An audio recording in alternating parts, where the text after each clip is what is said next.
Hello, and welcome back to the My First Marathon podcast, where we interview runners in all stages of their running careers about their first marathon experiences to prove to you that anyone can run a marathon. My name is Taylor. In today's episode, we get to talk to the founder of the best sour gummy chews, Noogs. Prior to starting her own company, though, Paige was a dietitian turned marathon runner who eventually was one of the runners who had to run the New York City Marathon virtually in 2020 as her first marathon. For safety reasons, she chose a small loop to tackle this challenge and ended up crossing her virtual finish line with only a small hiccup towards the end. In 2021, she got the race she hoped for in NYC and felt all of the feels that running your first big marathon gives you.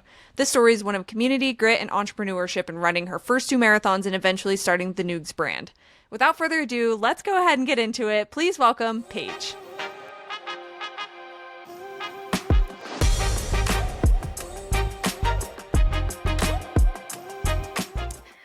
Paige, thank you so much for coming on the show. I know this has been a little bit of a long time coming. Our schedules have just been like leapfrogging each other, it feels like, but I'm super excited to dive into your story, and thank you so much for coming on. Oh my gosh, I'm so excited to be here. Hello, listeners. Hello, Bar Run Club. I've got my bracelet on today. Yes, shout out Bar. Let's go. I'm really excited to be here, and I think this is such a cool podcast, and it's like, what runner doesn't want to come on and talk about their first marathon experience? This is such a great idea. Oh, I love it. And I love to talk to runners about running. So it works out very mutually for all of us. It's great. I love it. Cool. Well, if you're not familiar with Paige, Paige is the owner, co-founder, co-owner of Noogs, which is a nutrition brand. But we're going to dive in a little bit about like how the Noogs story came about. But we're going to focus first on your first marathon story so we can figure out how this whole journey started for you. So let's start from the beginning. How'd you get introduced to running, movement? How did this whole thing start for you? Yeah, let's do it. Like many runners, my story with running is initially it was a form of punishment for my sport. I grew up playing soccer, and I was like, I had terrible endurance. I hated running. It was like, did you played softball growing up, right? Yeah. Very similar. Okay. First for punishment. Yep. Hated it. Very similar. Yeah. So for soccer, especially in high school, we had to do this thing called the Cooper test. Does that ring a bell to you? I haven't heard of it. No. It's just like, you have to run a mile and a half in like a certain amount of time. And I just remember I was like one of the last people to finish every single time. It was terrible. And yeah, I hated it. But it's funny because I grew up in Oregon, and then I went to school in San Diego, and my campus was like really close to the beach. And I wasn't playing soccer there. And so I was like, okay, I kind of miss movement. I want a fun way to de-stress. I want to explore this new place that I'm in. And so I put on my running shoes and I just like started running. And I think that's when I kind of realized like, oh, this doesn't have to suck. This can be really nice and enjoyable. And so I don't think I like considered myself a runner at that point, although sure, you're a runner, you know. Yeah. But yeah, in college, it was just kind of like a fun thing that I did. But then I think like I really started like training as a runner right after college when I moved to Los Angeles. My husband and I were newly married, and he was in the Air Force and he was stationed there. And even though it was like still in Southern California, I didn't know a lot of people. I didn't have a lot of friends in LA. And so I was just like, oh my gosh, wow, it's kind of hard to make friends as an adult. It is not as easy as it was in college, right? Exactly. Yeah. So someone that we knew, like I was starting to get to know a little bit more from church, invited me to be a part of this charity marathon training program. Okay, yeah. I think they still do this, but at the time, the LA Marathon, which is like only a marathon, has a special half marathon that you can do if you're fundraising for a charity. I think that's right.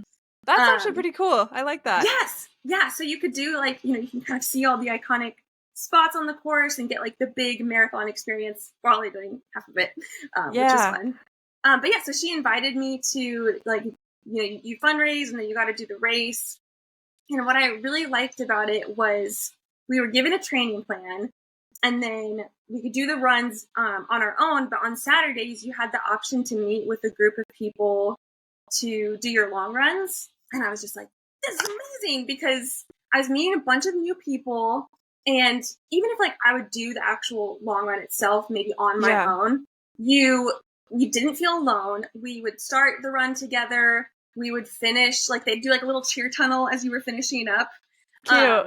Yeah, and like I remember they had a gift card to Coffee Bean that you could use to like get yourself a fun drink after your long run. And yeah, it was just like such a positive experience. And I was really sad when we actually did the race, because I was like, wait, like we don't get to see each other every weekend anymore. Guys, we should keep this going. Yeah, right. Yeah. So shortly after that, I was starting to look for run clubs in the area where I lived. And I found this really great one called South Bay Runners Club. If any of you are listening and you're near that club, definitely check them out. It was a great club. Like this was like, I think 2018. And so I think they were really ahead of their time with like, we welcome all runners. This is like an inclusive place. They were just so great. Like I remember going to like the very first run club, which was huge. And the coach like immediately spotted that I was new, and he came and introduced himself to me, and it just like immediately felt welcomed. And yeah, I'm so grateful for that experience. Yeah. But yeah, that's kind of like how I feel like I became a runner. And because, after my first half marathon, I was hooked. For sure. And got into the running community. Amazing. I love that. And I love that you had a chance to like find some pretty inclusive run clubs early on. I know not everybody gets to have like an amazing experience at a run club, so that's a great start to running. What were some of the things you were thinking after that run? You ran the half marathon, obviously. You crossed a big finish line. That's a big deal. Mm-hmm. What were some of the things you were thinking? Were you like, I'm going to sign up for a marathon, I'm going to run more half marathons? Like what was next steps for you? It's funny, like I don't remember getting like the half marathon bug, or like getting this like burning desire to continue to race, which I feel like a lot of people do. The thing that I really took away from it was like, oh my gosh, I just made a bunch of new friends. This is awesome. How can I get connected with more people this way?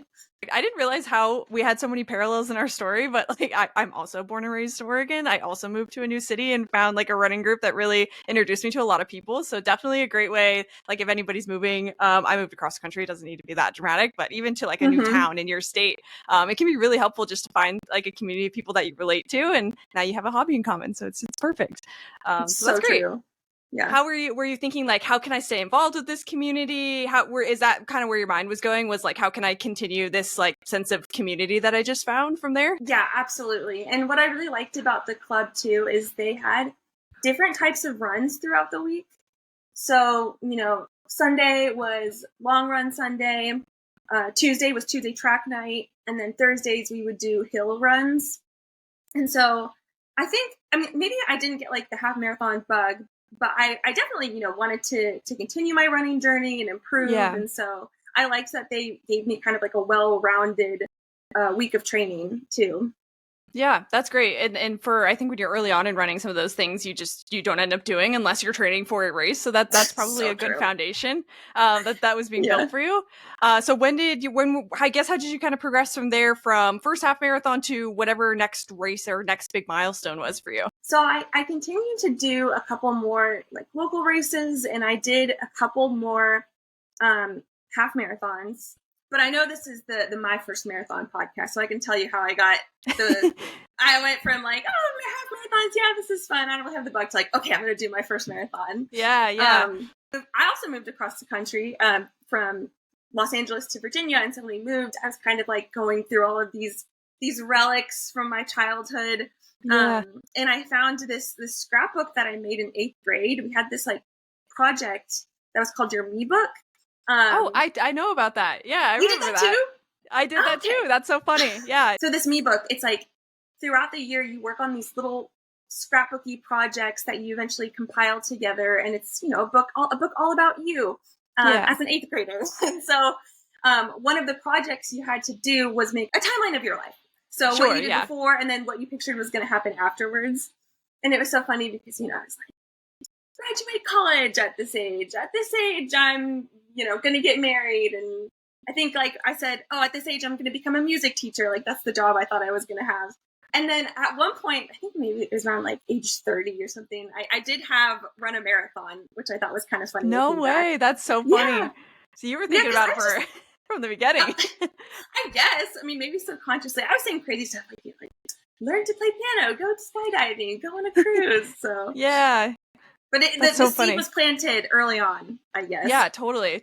Yeah, you manifested that for sure. So But the real inspiration was I followed and listened to Allie Feller, Allie on the Run, her podcast. Yeah. And she spoke so highly of the New York City Marathon. She was always talking about it.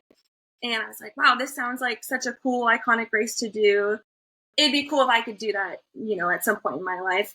And so, I had a couple of half marathons under my belt. Felt like I was ready to move on to the next step. And so I put my name in the lottery in 2019. Yeah. Maybe it was like early 2020. I can't remember. But I got in. I got into the First New York try. City Marathon. That's great. Yeah. And I think my chances were a little bit better back in 2019 than they were today. Sure.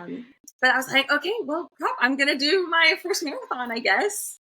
Yeah, that's an exciting way to get in. Like through the lottery, it's a big build up. You wait for a few months. Like, yeah, that's a really fun one to start with.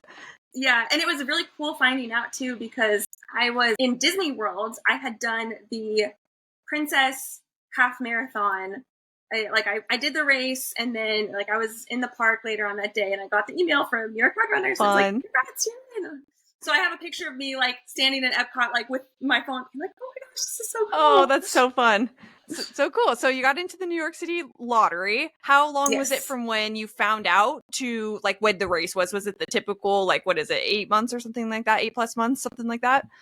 Yeah, so it had to have been February because that's when the half in Disney World was. So yeah, I guess I had February till November to start training.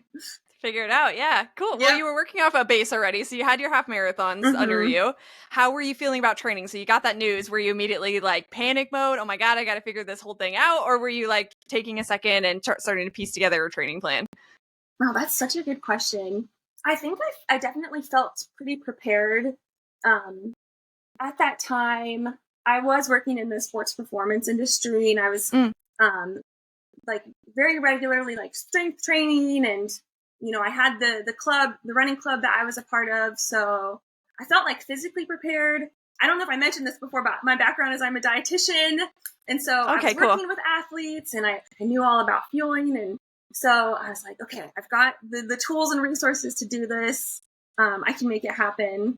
In terms of training, so my coach, when I say coach, I mean the coach of the running club that I was a part of. Got it. He was really great at helping people train for their first marathons. So I think it was actually a little bit of a unique coaching experience, though, because he had a generic plan that he had prepared for these kind of situations. And he would meet with you and kind of tailor it to you specifically, but it wasn't necessarily a super personalized, tailored plan with regular check-ins, things like that. Yeah. It was kind of okay, here's where you're at. Here's what you could probably finish the marathon in. Here's what you need to get to make that happen. Kind of go have fun and check in with me if you need to. But it was free. Okay. Or it was included That's great. with the Run Club membership. So that's actually great. So were you going to get the same resources as you did with that last club? Were you going to have a group to run with and speed days and things like that? Or was it completely different? Yeah, so you could definitely use the Run Club workouts as part of your workouts if you wanted to. Cool. Yeah, that's great. Yeah. Do you prefer running with people over running by yourself? Do you have a preference between the two? I like both.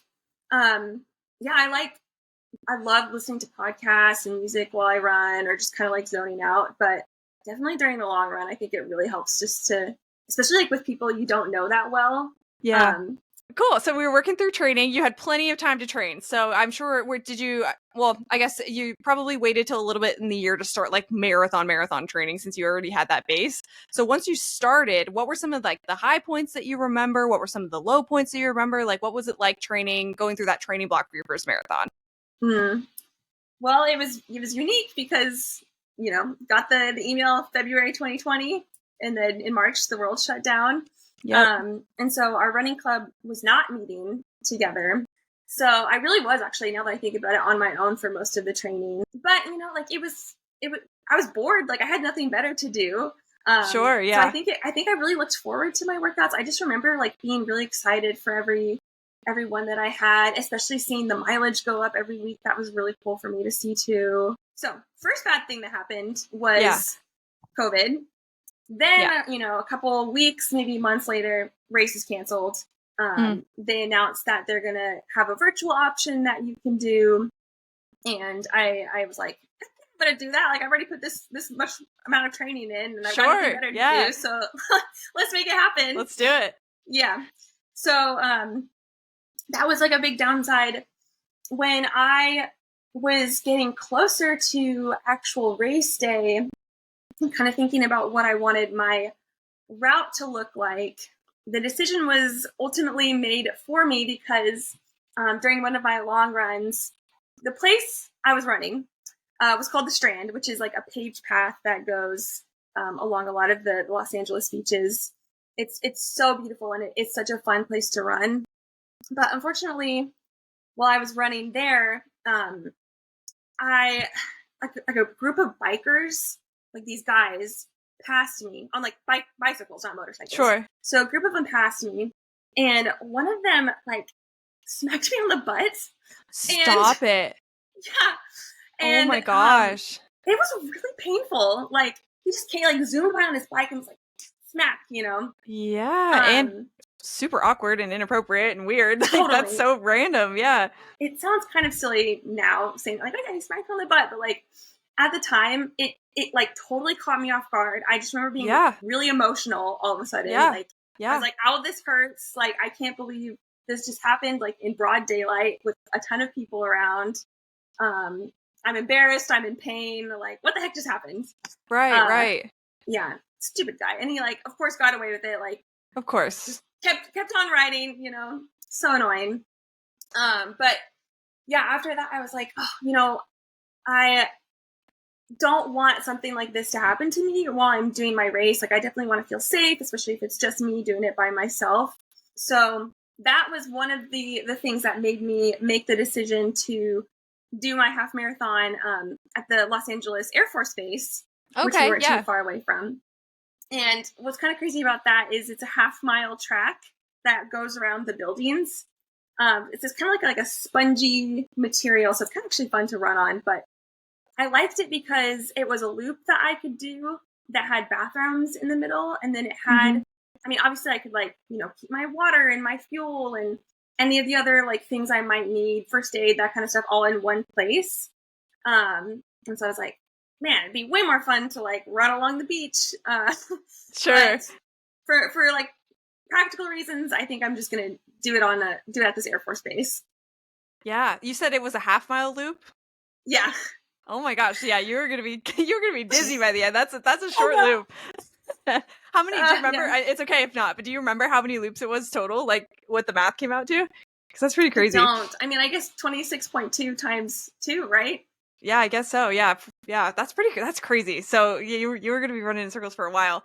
What was making you nervous about that? What were you excited about? Like, this is a completely unique experience than most people have for their first marathon. So curious, what was going through your head as you were planning this thing? It wasn't strange for me to run there because I would run there all the time, especially in the past if I got off work late for some reason, or I just got the inspiration to run at 9 p.m. at night. I would just go to the Air Force Base because I could get in. I knew it was safe. There was security. So I was definitely used to running there. So it was kind of a no-brainer that way.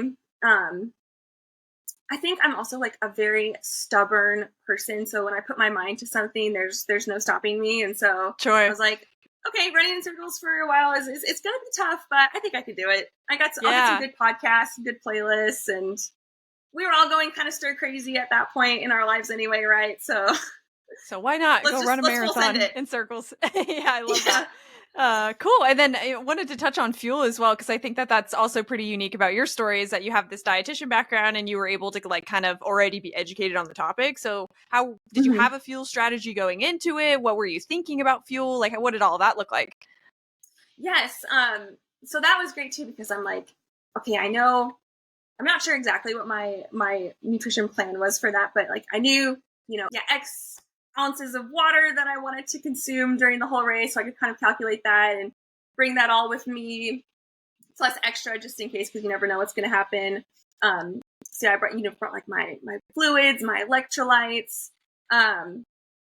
During my time training for the race, I was like experimenting with different, fuel sources. Yeah. And I just found that I really preferred using like sour gummy candy as my fuel source. Yeah.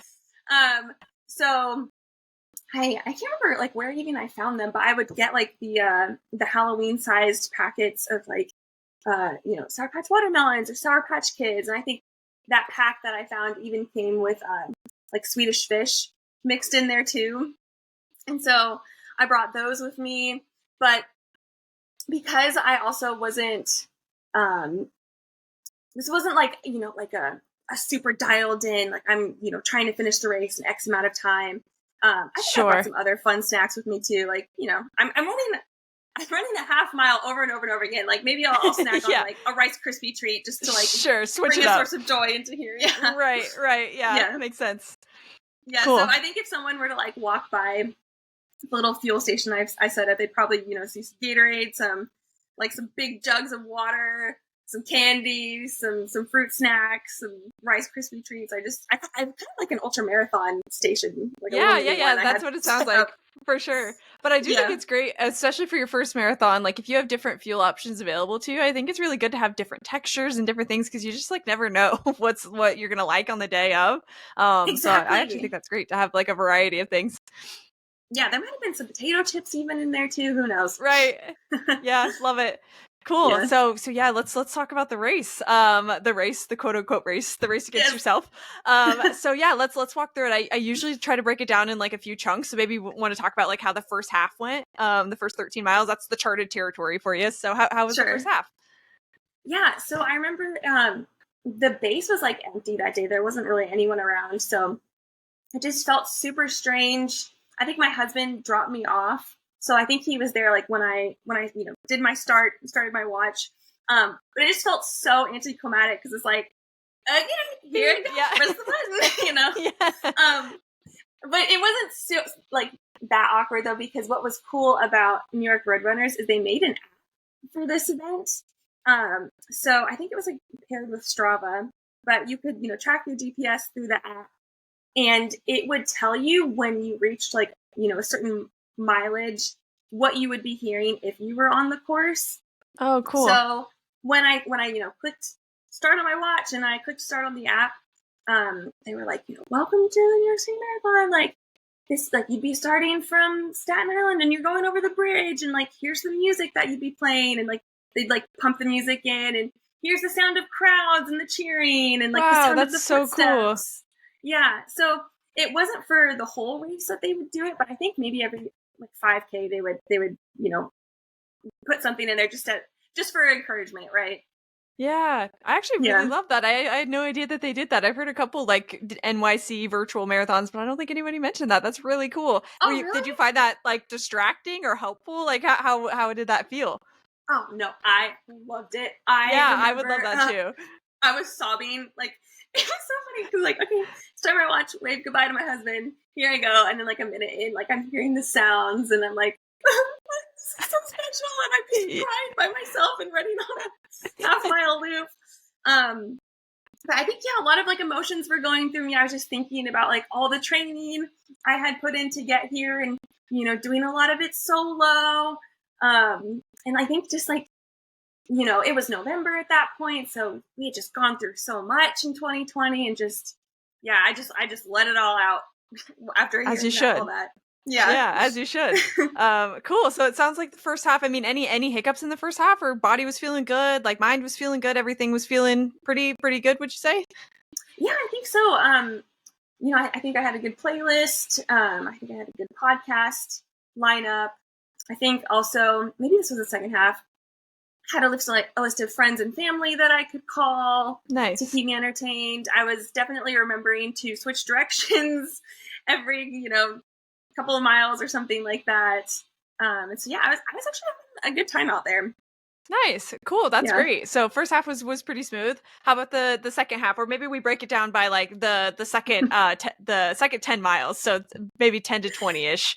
Yeah, maybe we can just do the second half, honestly, because this was, almost 5 years ago. So I feel like the actual, like, quote unquote race itself was kind of a blur because it all kind of smushes together too. Sure. Not passing any cool things or seeing any cool people or anything like that. That's true. Yeah. So yeah, maybe second half for sure. Yeah. So one strange thing that happened to me, and this was the first and only time I had experienced something like this. And this is going to be TMI, but we're runners. This is our thing. Nothing off the table. Yeah, you're good. Yeah, exactly. I had this I think I was feeling great. I think probably somewhere around mile 20, I got this weird sensation where it just felt like my bladder was really full. And it just felt like I had to go to the bathroom. So I would go to the bathroom. There wasn't the amount of pee matching the full bladder that I was feeling. Yeah. I was just like, this is really strange. And then it was becoming more painful to the point where I think the last couple miles I was doing more of a run walk. Yeah. I was I'm gonna finish this dang thing. I didn't run 23 miles around the track for this long to quit. Right. Yeah, and I'm not sure what caused that. Maybe it was dehydration. Maybe it was pelvic floor. I've seen things about kidneys doing weird things when you're overexerting yourself for a period of time. So who knows? Maybe if there's any physicians listening, you can tell me what might have gone wrong. I haven't ran into the issue since. I've done 6 marathons total. Yeah, But yeah, that was something so weird, and I'm not sure how I could have prepared for or prevented something like that. Yeah, especially if it didn't come up in training. I don't know what you can do, but there's always something that's going to come up on race day that's going to throw you off. It's it's always going to be something. So always, yeah. But it sounds like it was pretty painful. So, and it sounds like you had quite a decent amount of miles left that you had to push through. How were you keeping yourself moving forward? What, if you remember, I know it was a while ago, but was there anything going through your head that was helping you stay on track, or anything that was motivating you to finish? Sheer will and determination. Like I said, I put my mind to something and I'm gonna freaking finish it. And I think my husband and I agreed to go to In-N-Out afterwards too. So I'm gonna get that Neapolitan motivation shake. Enough. It kills me. I love that. Yeah, and I knew I think my husband Ben did come for the last couple of miles, so he was cheering me on too. Yeah, I think I just really gritted my way through it, and thankfully I was close to the bathrooms because I had planned it that they were just right in the middle of my little loop. So I think that's nice. It would be awful to be at a race like the actual New York City Marathon and the bathrooms are way more spaced apart. Sure. So definitely grateful for that. But yeah, gritted through, and then the finish. It was kind of funny because it was my husband Ben, and he brought our dog Daisy, and he made some tape, I think with a streamer that I could run through. Cute. And we had some balloons and some flowers, and I think he had a poster of encouraging messages that people had sent in, friends and family. Oh, that's that he sweet. Printed out. So that was really special to finish that way. That was very sweet of him. That's great. Oh, I love that. So I always love to ask, because we've had a couple of the quote unquote DIY marathons from COVID on the show for sure. And I always love to ask, at the end, so you crossed the finish line, the rope that your husband laid out for you. Were you able to feel the gravity of I just ran a marathon in that moment, or because of how unique the experience was, did you feel like you didn't quite get that same feeling? Yeah, I think it actually felt pretty anticlimactic too. Yeah. I don't think I had the traditional, oh my gosh, I just did that. I can see or think about where I started from point A to point B, how much distance I covered. I think I was just oh my God, thank God that's done. I pushed through. I'm gonna go get myself a double now, Yeah. Is that what you've heard from other DIY people too? I have, yeah. It's the same thing, and that's why I asked, because I do think that I want to be clear that running 26 miles is a feat, so there's no downplaying that. If you run 26.2 miles, even if it was a virtual race, if it's something sanctioned, you ran a marathon, you're a marathoner, But I do think that COVID, even though there's so many people that put together these marathons, it did seem like the race experience of your first marathon was kind of robbed from you, so to to speak. So that's why I asked, because yeah, it seems like so many people had that experience where they know that they're a marathoner, they can like sit with the fact that they're a marathoner, but you didn't get that like finish line feeling, you know what I mean? Mm-hmm. Until Yeah. I guess I did it my real first marathon the following year at the next year. Yeah, marathon. Yeah. So you ran the virtual. How does that work? Did you get to defer for new? Because I guess we didn't say this before, but your second marathon was the New York City Marathon, so you did get to run your race. Yes. And did you? Yeah. Was it like a deferral thing from COVID, or because you ran the virtual one, did you have to reapply? Because it was supposed to be the 50th year in 2020. Mm-hmm. And so the race happened the following year, and they still considered that, the 50th year. I think it was like same participants. They're like, if you can do it next year, you're more than welcome type of thing. But in the meantime, here's a virtual race that you can do. Cool. Okay, cool. Hopefully that makes sense. Yeah, it would be kind of silly for them to say, "Oh, you ran the virtual race, you don't get to like have the insane experience that is running New York." Yeah. That's not like 1-to-1 in my mind, so that makes sense.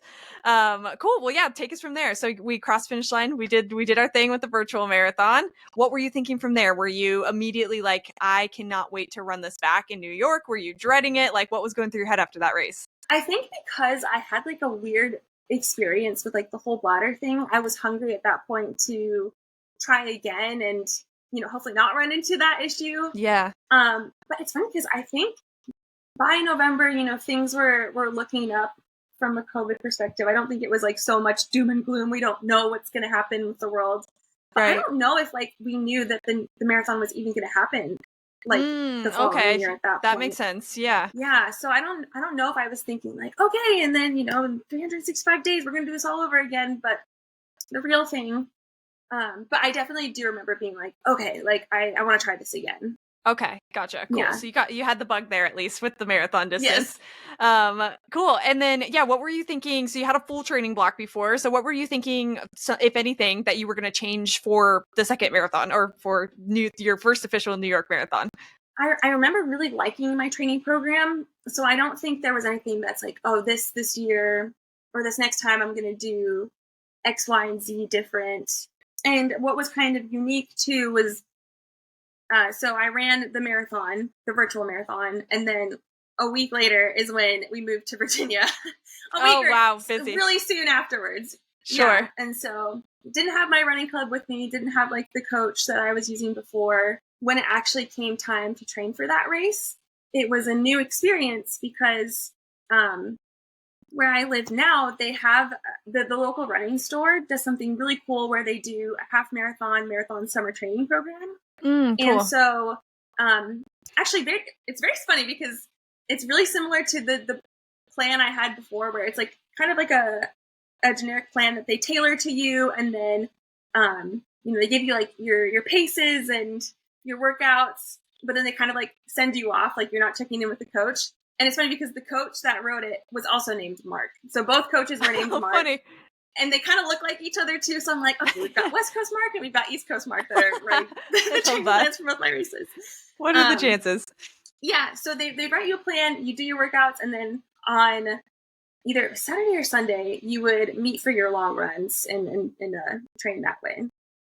Cool. So that was very similar. I was actually training with people again for that marathon. We're going to take a quick break to thank the sponsor of this episode, Noogs, the fuel that tastes like sour gummy candy.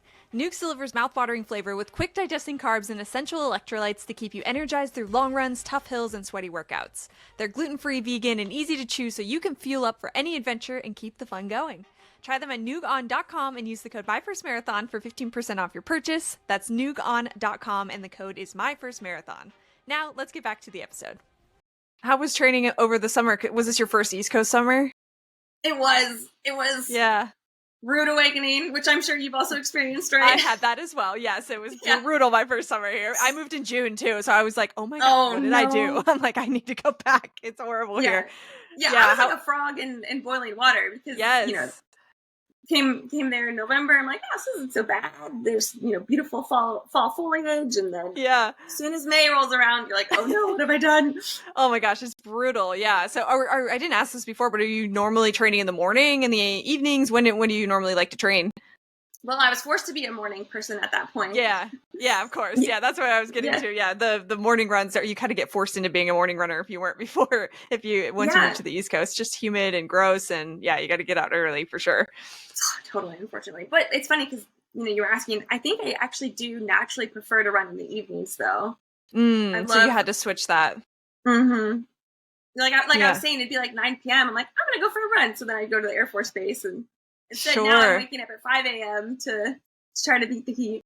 Yeah, how was that transition for you? Like switching to being a morning runner?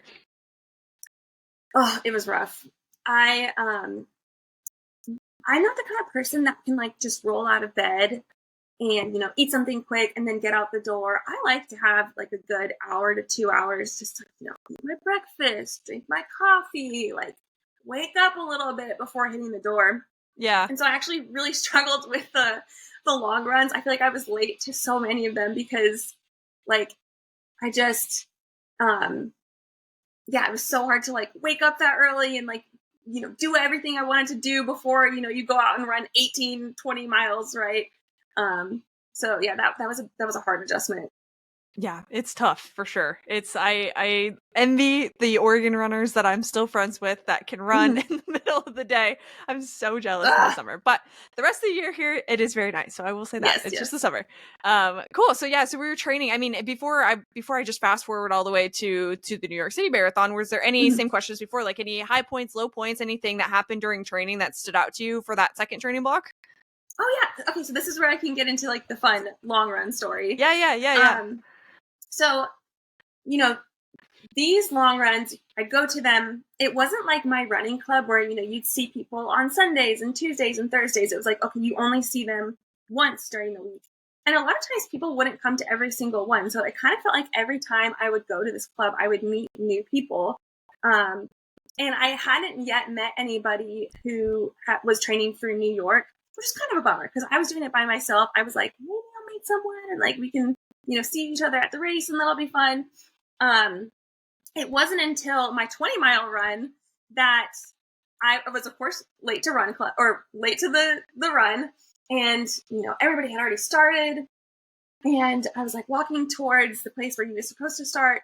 And I see this girl and, I'm like, oh, hey, are you here with the program? Like, oh, cool. Like what distance are you doing today? And I think she's like 18 miles, but we were pretty similar. And I'm like, okay, cool. Like, well, do you want to run together? And she's like, yeah, let's do it. So we were running together and then we were talking and we both realized that we were both doing New York that year. And, oh, funny. Yeah. And so we ended up running like the 3+ hours together, total strangers to start. And then, by the end of it, we were like best friends. We knew like each other's life story, basically. Yeah. I love that. Yeah. And we're like, cool. Well, I guess I'll see you in New York then. Yeah. Did you guys know if you were going to be like in the same corrals or anything like that in New York? Or I know it's a massive race, so. Yeah, we weren't. What was fun about, the actual New York City Marathon and the start line and being on Staten Island was while I was waiting, I was initially kind of nervous about that part because it's like, okay, you get, bussed or cruised in by the boat and then you kind of wait around for a while to start. They're like, bring a book or you like take a nap, things like that. Yeah. I'm like, I don't really know anybody that's going to be there. So we'll see how this goes. But thankfully I had met that girl. And then I also had an internet friend, my friend Michelle, I knew was going to be there. And so she actually invited me to come hang out with her and her friends. They all lived in New York. And so like I was like hanging out with them the whole time. And then I invited my friend to come over and join us because she didn't have anybody else either. Nice. So it was just this really fun, wholesome moment of like just girlhood and like getting ready for a lot of us. It was our very first marathon. And so we were like sharing phone chargers and peanut butter and jelly sandwiches. And that was just like a really special way to start the race. Yeah, I love that. Yeah. The running community is so special. It's like, what other sport can you just show up and meet random strangers and like have an experience like that together? Like, I love that. I love stories like that. What was the like energy like? Were you all nervous? Were you excited? Like, you get this group of girls together. How were you all feeling? That's such a good question. I feel like we were, for the most part, they were chill. I remember being like, wow, these girls, like, these girls are cool. I remember like kind of feeling a little bit anxious, but overall, like, just so excited. Like, I got to this point, you know, eventually we're gonna get to the finish line. Yeah, I just remember feeling really excited at that point. And I mean, I also remember the Dunkin' Donuts coffee just like hit so different for some reason. I just got like a coffee with cream and sugar, and I'm like, this is the best tasting thing. And then like paired it with a bagel. It's like just chatting with these new friends. I'm like, this is so great. I'm gonna run the NYC Marathon, and I'm having a great time. Oh, I love that. Good vibes before the marathon. That's great. So you were sitting around at the start line with these people.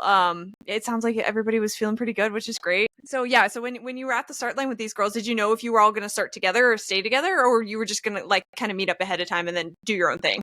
Yeah, I think we were all in different corrals, and there wasn't really talks of like, at least with me, because I didn't know any of these girls. I think some of them had agreed to like run the race together, but I was kind of like, hey, I'm gonna hang out with you. And then when it comes time for me to start, I think I was just planning on like doing my own thing. Gotcha. Cool. Yeah. Okay, sweet. Well, let's talk about the race. This was like 2 full years almost of excitement building up to this like one moment. So it was a big deal. Seriously. That race was 2021, and so I think it was a little bit unique because people were still wearing masks in the start line. Oh my gosh, I didn't even think about that. Yeah. Which is kind of like interesting. Like, you know, it's fun looking back at my pictures and I can see myself smiling with my mask on. Right. But yeah, that definitely didn't take away from any of the excitement. And I'm glad that I did research like leading up to the race, and you know, it's such a logistically complex race, like, you know, getting to the start and all of that. So I'm glad I did my research on what to expect for that. And I knew like a couple of like the big things to think, like, oh, the Queensboro Bridge, and when you get into Manhattan, it's going to be crazy. But it was so fun, just like kind of discovering all these little magical details that I didn't know. Like at the start, I remember they were playing, like with each wave, they were kind of playing iconic New York City themed music. So there was the one with Frank Sinatra, like, it's up to you, New York. And then the Alicia Keys song they were playing. I'm just like, oh, this is so cool. And, you know, I think there was like a cannon that they launched. Just sheer excitement in that moment. And, you know, they tell you, like, go out slow. Like, you're going to be feeling such a high, but you're literally going uphill. You're going up this bridge. Like, do not go out too fast. I definitely went out way too fast. Yeah. But how can you not, you know? There's too much excitement. Yeah, New York is crazy. Yeah. And I remember, like, the views from the bridge, just, like, looking out on the city and being like, oh, my God. Like, these views that I'm looking at, I'm not only going to run to that, but I'm going to run past that and keep going. That was mind-blowing to me. Oh, and speaking of bridge views, the one thing I also forgot to mention, like girlhood and in the spirit of all that, what I also loved was the bus ride. Going to Staten Island, I was totally by myself at that point, but like I just got seated next to this angel of a woman who was like a New York City Marathon veteran, and she was so kind and like so encouraging, and she was giving me all these tips, and I just remember like having like the best conversation with her the whole time on the bus. And then like there's this moment, it's like seared into my brain, I'll never forget. I don't remember what bridge we were going across. We were going like across the bridge, and so I could like turn around and see the city skyline behind me. And mind you, this is my first time in New York City too, so like all of the sights were just so cool to see. Yeah. But it was like golden hour in the morning, so it was just like so beautifully lit, and I'm just like, oh my gosh, like I'm on the bus. I'm like, I just made a new friend, about to run the New York City Marathon. I'm looking at these beautiful views. It was just like such a cool moment that I'll never forget. That's so great. Sorry, talking about the bridge made me think of that. No, it's okay. It's okay. I love that. Yeah. Cool. Yeah, keep us going. Where did we go from there? I remember after you get off the bridge, you're in Brooklyn for quite a bit of time. I think it's like 8-ish miles or something. Or there's like a period, I think, of 8-ish miles where you're just going straight. And I just kind of remember like that felt a little boring after a while. I'm like, okay, are we gonna like turn or see something a little bit different? But I really did love like the energy from all the people in that area. that part I remember, like, cruising, just straight shot. Okay, here we go. And then I think as like the race went on, the one thing that I wish I had done a little bit more research on was just like the elevation profile. Yeah. Because I just remember being like, okay, I knew this was a hilly race, but I didn't know it was going to be quite like this at certain parts. So I remember like some of the hills being a real challenge. I also like, I'm just kind of like doing like mental movie in my head of like what the race looked like. I remember there were so many fun moments where like the crowds were just like everywhere. Like people were piled, like I felt like I was like weaving through people at certain points. Not runners, like people there to cheer, but like doing cheer tunnels. So that definitely like helped put some pep in my step. Let's see. The Queensboro Bridge definitely was as bad as everybody told me it was going to be. Was it? Yeah. I was really into Greta Van Fleet at the time, so I remember I was like, okay. Yeah, I was like, okay, at this moment, like, this is when I'm going to put on, like, this song to get me through this part, just, dig deep. And then I planned for, what was really cool is my parents, not just my husband, but my parents also came to cheer me on at that race. And so we planned for them to be around, like, mile 17 or 18, I think. But that's when, like, shortly after you get into Manhattan. And it was just so cool, like, seeing them and giving them all hugs. And I think by that point, I was definitely, like, feeling it. So that was a great boost. Yeah. Yeah. And I think the problem with that race is I was going for a time goal at that point. I don't remember what it was, but I remember like a part of me was like, okay, Paige, like you have to, stay on pace. And looking back, I really wish I didn't do that. Like I know I had technically done a marathon before, but a lot of people say don't have like a goal time for your race. Just enjoy it. And I wish I had done that for NYC because I think I like probably went out too fast and I definitely like hit a wall at a certain point. And then paired with all the elevation and the hills, I was feeling it. Yeah. Yeah. When do you feel like you started to hit the wall? Like what mile were you at? Probably like 17, 18, like right after I said hi to my parents. Yeah. Yeah, you got that boost, and then you were on your own. I felt like that exact same thing after I remember seeing my family around the same part, like 18 for my first marathon, and everything was building up to seeing them. I was like, I'm gonna see them soon, and then I saw them, and I was like, oh my, now I have to finish the marathon. Like it was such a like a halt in your tracks moment. I don't know if you felt the same, but that's definitely how I felt. That is such a great way to describe it. Oh my gosh. Yeah, it's a fun moment, but yeah, it could definitely be tough to pull yourself out. So yeah, I guess kind of similar question to what I said for the first one, but in a completely different environment. Like, what were some things that you were doing to pull yourself forward for this one? I think by that point I had developed my mantra, which is every mile is a gift. And to this day, that's still my mantra. I love it. Like just remembering, what a privilege it is to be running a marathon, like to have the physical ability to do it, to have the resources, to have the time. Just like, practicing gratitude was a huge thing for me. Like Greta Van Fleet playlist. By that time, I had also discovered Big Booty mixes. So I was bumping those I love too. That. Yeah. And if you need a PR, put on a Big Booty mix. Yeah. So true. So true. So good. And the other cool thing was because it was my first time in New York City, like I think I was also motivated to be like, okay, I know that there's certain iconic things that I'm gonna see or like sites that I can get to. So okay, just like make it to this next big thing, and then make it to this next big thing, and then eventually I was in Central Park for the first time. So, and then from there you can really grit it out and grit through, dig deep, yeah. You know what I hear about Central Park though? I don't know if you remember. I hear that it's kind of a sneaky incline. Did you feel like that for when you were going through Central Park? Yes, that's what I heard. Yes. Oh my gosh. That totally caught me off guard. Like, yeah. I was like, because I don't know, in my mind, I think parks, for some reason, I think flat. Right. Cool. Well, Yeah. let's talk about the finish line. So yeah, like we were saying before, like I feel like COVID, when a lot of those DIY races, you really get robbed of that. You get your marathon, but you get robbed of that like feeling that you get when you cross a big finish line like that for the first time. So how did Hmm. it feel? Were you able to take it in? Like walk us through your finish line. Yeah. So I'm like sharing so much on this podcast. Um, what's special about that finish line is I look at my pictures and I'm throwing up. Oh no, stop. Yeah. No. I'm a puker. Like I've always been this way if I exert myself. Like even if it's like a speed workout or like doing drills at soccer, like it just comes up. Yeah. So like that wasn't really a very special moment.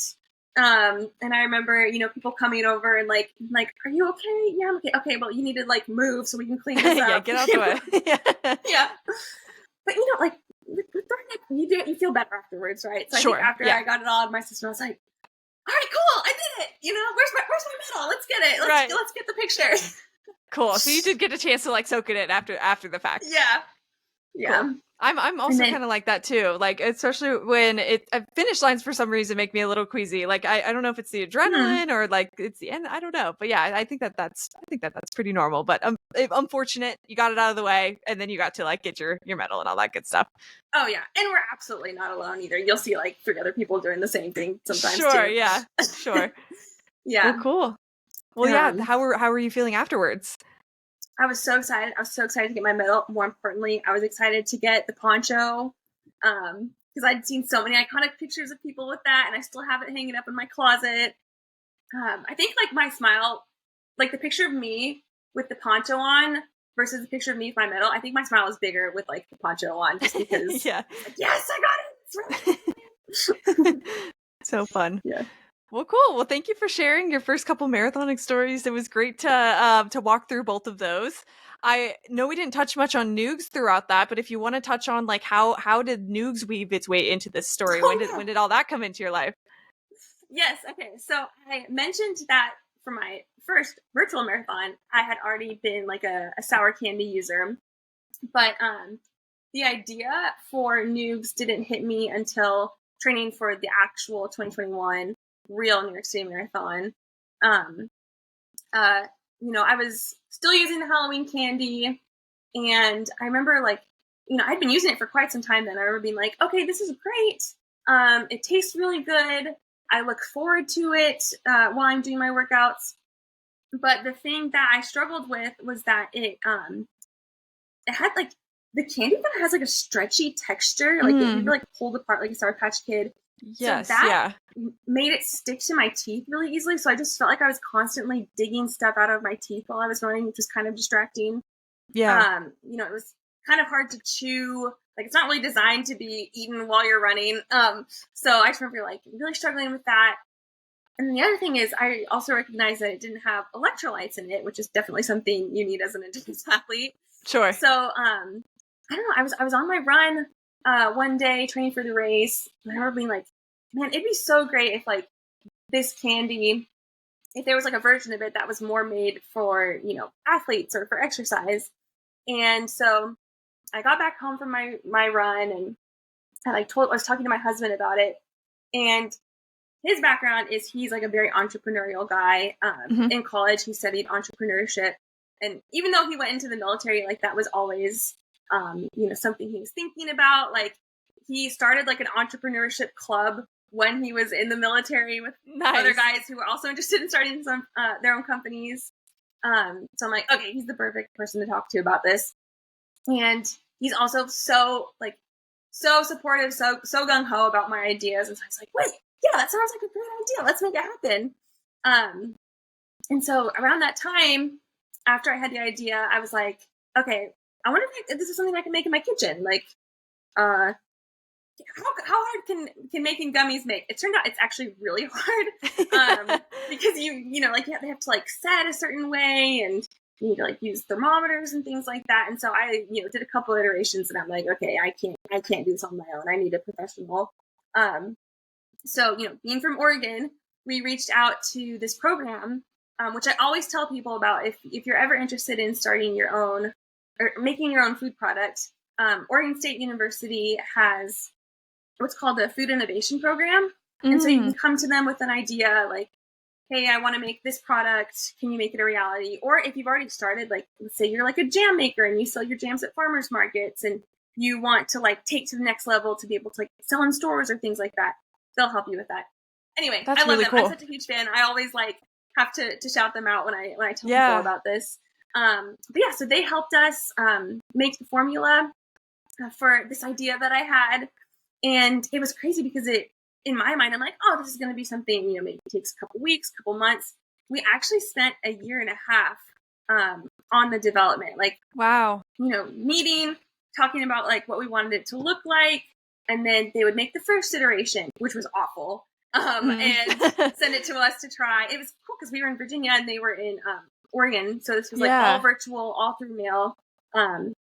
They'd send us the iteration. We'd try it. We'd give feedback. And yeah, eventually they perfected it. And by like spring of 2023, we had our product. And I guess I should say this product is Noogs, right? Yeah. And so it's energy chews that are designed to taste like sour gummy candy. And they also have like more electrolytes than what you'll find in some other gels or chews. So we had our products, and when it came time to thinking of our name, we were like, okay, we want this brand to be like fun because, you know, it tastes like candy. We want people to, you know, feel like they're eating candy while they're on the run. It's something they can look forward to and just like make their whole running experience more fun. So I'm like, okay, like what's a fun name that we could call this? And my dog Daisy, her nickname was actually Noog because she looks like a chicken nugget. And so we went from calling her chicken nugget to Nug to Noog. And then we're like, oh my gosh, wait, Noog is kind of like a fun word that we can use. And these chews, they kind of look like nuggets. And like, it's like a fun nickname for those. And so yeah, that's how we settled on the name. And then we started selling them in the fall of 2023. And the rest is kind of history. I love it. It's a fantastic name, by the way. Like it's so good. It's so memorable. I love your guys' colors too. If you haven't seen like the Noogs branding, I see you guys in the track suits all the time. Like it's great. I love it. And if you haven't tried it, they're amazing. When do you feel like you started off like selling? When do you feel like it started to reach more and more and more runners? Like when did this thing really start to blow up for you? Because I've been seeing y'all everywhere. It's been really cool to watch. I'm so glad to hear that. And I'm really glad you asked that too, because what was kind of fun was we started selling, I think, in like September of 2023. And initially it was like, okay, we were selling on our website. And then we went to some of the local running stores and cycling stores and we're like, you know, hey, we're this local business. Would you be open to selling us in your stores? Of course, they were amazing and super supportive. And they're like, yeah, of course. But I think two big things happened for us later on in the year in November. The first was that we got on Amazon. And then shortly after that, I made a TikTok. It wasn't even like a video. It was like a slideshow. Just kind of like sharing the whole story I shared with you, basically like trained for New York City Marathon, you know, wanted something that tasted like candy, blah, blah, blah. And it got like a couple 100,000 views. Yeah. And I think people just resonate with, you know, someone's story, right? Like, how did you get from point A to point B? I think there's a lot of runners I knew who also loved using sour gummy candy during their runs. It's a huge thing for sure. Yeah. So I'm like, I can't be the only one that wants something like this, right? Oh yeah, so smart. Yeah. So I think a lot of like runners and other athletes were like interested in something like that. But anyway, so that video kind of got a lot of attention, and then like that night when I posted it, like we sold out on Amazon. And we're like, oh my gosh, that's so great. Yeah. And we just kept happening where like we restock and then we would sell out. And the reason for that was we were using like a small manufacturer that was local to us that made gummy candy, and we just realized like, oh gosh, we need to scale up. Like we need someone who can make really big quantities of Noogs if we're going to be able to like keep up with this demand. Yeah. So we started working with a newer, larger manufacturer early 2024, and you know, that's the biggest lesson I've learned the biggest lesson I've learned throughout this journey is like, and I speak to any other entrepreneurs that are listening, is everything takes like 3 times longer than you think it's going to take. Yeah, that's a good point. Yeah, with this new manufacturer, we're like, okay, cool. Meeting with them in January or whatever it was, it's going to be ready by March. That was not the case. Like, it took a lot of time to get our formulation set up with their equipment. And like, what's crazy, you know, I've got this Noogs packaging here. Ordering this kind of packaging, like, you're like, oh, someone can just print it off. It's like, nope, you got to order that like weeks, months in advance. And so it was just a huge learning curve when we were scaling up to this level. So anyway, most of 2024, we were out of stock because we were just like making this transition to a new manufacturer. And so I really, really feel like we really hit the ground running when we restocked. When we first started, we only had one flavor, which was our signature watermelon. When we restocked with this new manufacturer, we added 2 new flavors. We added initially we were only doing 1 serving per packet at the same price. So it was like, we were able to, add more value to our product. So this all happened in November. Like, we launched with all these cool changes and it, immediately hit the ground running. Like, we're going to expos and just putting ourselves out there. And I think ever since then, it's just kind of been crazy chaos, but so fun and so rewarding and just the coolest experience. That's amazing. No, it's been so fun to watch you guys grow. I feel like I heard about you before I started, or Nicole's partnered with you from Bar and everything, but it's just been really cool to see since I found you, like how much bigger you guys have gotten. Just congrats, first of all. I know you're not anywhere close to being done, but it's been super inspiring to watch you guys grow. So it's great. Thank you so much. And yeah, Bar was a really special place in our heart, the Bar Run Club. Because we got introduced to them in December of last year at the Dallas Marathon. And ever since then, I feel like they were one of the first running clubs to believe in us and champion us and support us. And ever since then, everybody's just been so awesome. And we are forever fans of Bar Run Club because of their initial support. It's been awesome. Yeah, it's great. I love it. I mean, hey, I'll take a Noog sample any day. So that's the perk of being a part of Bar. I'm here. Hey, yep. I love it. Come join our club. Exactly. Yeah, Brawley this weekend. We got Run Club. Don't miss out. Yeah, don't miss out. But it's been really cool. So I'm excited to see where everything's going. I know that before when we were kind of chatting, you're in a run for fun phase, which I think is awesome. But where's the future of Noogs? What's coming up next for you that's big with Noogs, if you can talk about it? Oh, thank you so much for asking. Let's see. So we do have a couple fun races that we're going to again, revisiting some. So we're definitely going to Dallas again in December. Nice. Dallas Marathon.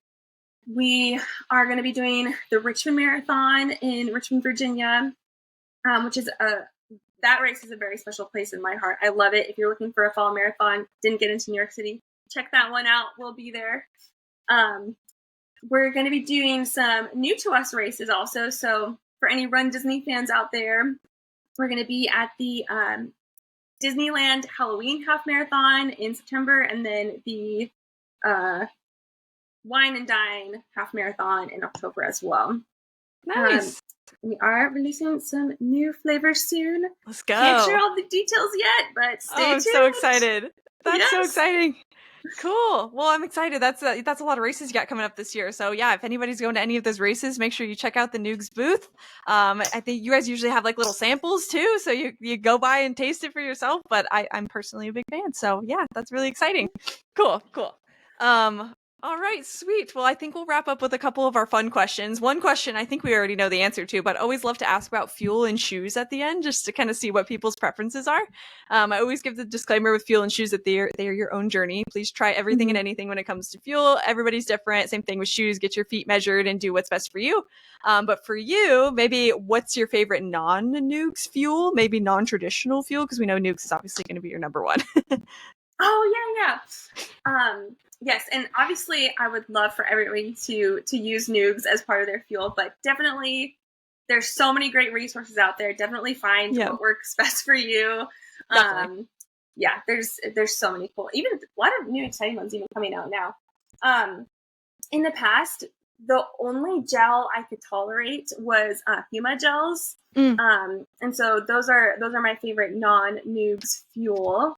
If we're thinking of like food fuel or like non-traditional, I used to run with Uncrustables packages on some of my long runs. I would literally put them in, like straight from the freezer. I think I would like put them in my pocket so they would thaw while I was running and then enjoy that. Like, at some point I would need a Uncrustables stop. Not on every run, just for the ones I knew I was going to need something extra. In terms of shoes, I'm a big Brooks Ghost girl. I've been a fan for years. For racing, I've had a lot of success with the Hoka Mocs. I'll be honest, I haven't tried the newest iteration, but I really loved the Mach 5s when they came out. And then for long expo days with Noogs, I really love the New Balance 1080s. Those are like, I can't run in them, but like just standing on your feet all day and walking around, it's like walking on a cloud. They're awesome. Yeah. I've heard really good things. I've heard that like nurses, like like people who are going to be on their feet for a long period of time. I've definitely heard that. So that's cool. Mm-hmm. Sweet. Well, thank you again for walking through it. It was great getting to know your story a little bit. I'm excited for the future of Noogs. And if anybody wants to follow along with you or Noogs, where can they find you? Yeah, I don't post a lot on social media anymore. But if you want to follow Noogs, you'll definitely see my face a lot there. So on all platforms, we're at Noogs Official. Perfect. All right, cool. Well, I'll link it in the show notes as well. But thank you again for coming on. It was awesome chatting with you. Sounds good. Thank you so much. This was so fun. Thanks for tuning in to another episode of the My First Marathon podcast. For more stories, tips, and resources, head to myfirstmarathonpodcast.com. And if you want access to bonus episodes, exclusive resources, and extra support for your training, make sure you check out the community at myfirstmarathonpodcast.com/exclusives. You can also follow along with us on socials, Instagram and TikTok. That's at myfirstmarathonpod. If you want to follow along with my personal journey, that's at tay.says. Whether you're training, recovering, or just thinking about signing up, you belong here. I'm so excited that you're here, and we'll see you on the next one.